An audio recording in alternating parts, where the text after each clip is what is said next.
मित्रों, आज के वीडियो में आपका स्वागत है। ईसा पश्चात संपूर्ण भारत में भक्ति, साधना और वैराग्य की भावना की प्रबलता मानव के मन मस्तिष्क में गतिशील बनी।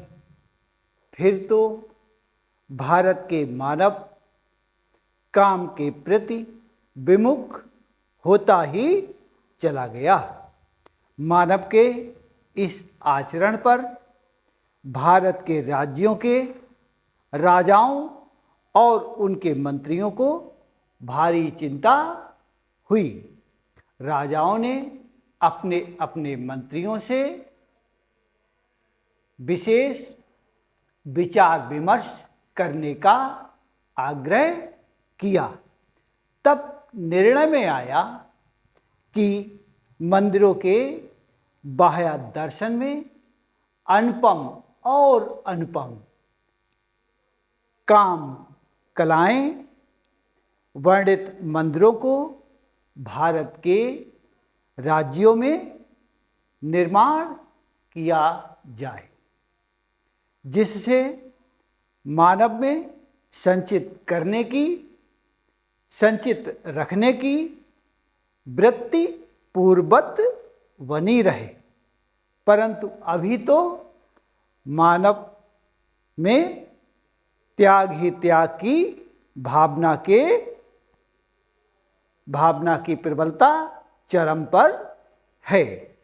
मानव के पारिवारिक और सामाजिक वैभव के पुनर्जागरण के आदेशों और उपदेशों के मध्य 7वीं शताब्दी में मोहम्मद बिन कासिम भारत के एक राज्य को जी भर भर कर लूटता है। फिर तो वह बार बार भारत आकर भारत को रौंदता और लूटता है।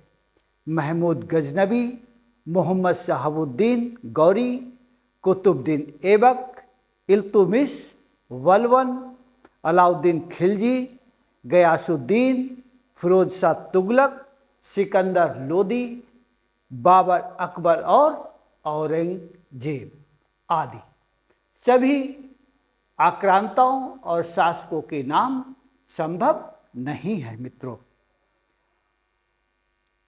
भारत को लगभग 1000 वर्षों तक भारत का प्रत्येक लुटेरा और प्रत्येक शासक भारत की नव युवतियों को गजनी में 2-2 दीनार में नीलाम करवाता। नीलामी का ऐसा स्तंभ गजनी में स्थापित था। भारतीय नवयुवतियों की नीलामी की पूर्ण स्वीकारिता पूर्वी दिल्ली से भूतपूर्व लोकसभा सदस्य श्री वैकुंठ लाल शर्मा को तब हुई जब उन्होंने गजनी के उस स्थान पर जाकर शिला स्तंभ पर लिखित पाया।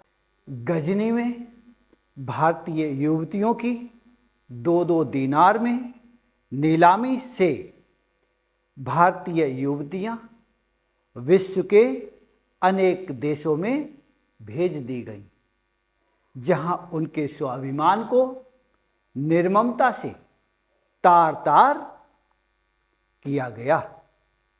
इन घटनाओं के आश्चर्य में यूरोप के कई देशों के आक्रांता भारत आए। वे भारत के प्राकृतिक संसाधन, जो मानवीय आवश्यकता के अपार स्रोतों पर मुग्ध हो गए। अंततः भारत अब इंग्लैंड की द्वितीय दासता और शासन के अधीन आ गया। इंग्लैंड की शासन प्रणाली से भारत में स्वाधीनता के स्वाभिमान के अंकुर का उदय हुआ, जिसके फलस्वरूप सन 1947 को भारत की स्वाधीनता का दिवस आ गया। भारत की इस स्वाधीनता में मोहनदास करमचंद गांधी को भारत के राष्ट्रपिता की उपाधि प्रदान की गई। यह संविधान वर्णित नहीं है। यह निर्णय बिल्कुल वैसा ही था जैसे कर्म तुम्हारा फल हमारा। राष्ट्र के राष्ट्रपिता की मान्यता यह पागलों का निर्धारण था और मूर्खों की मान्यता और गांधी के लालची परिजनों की स्वीकार्यता है।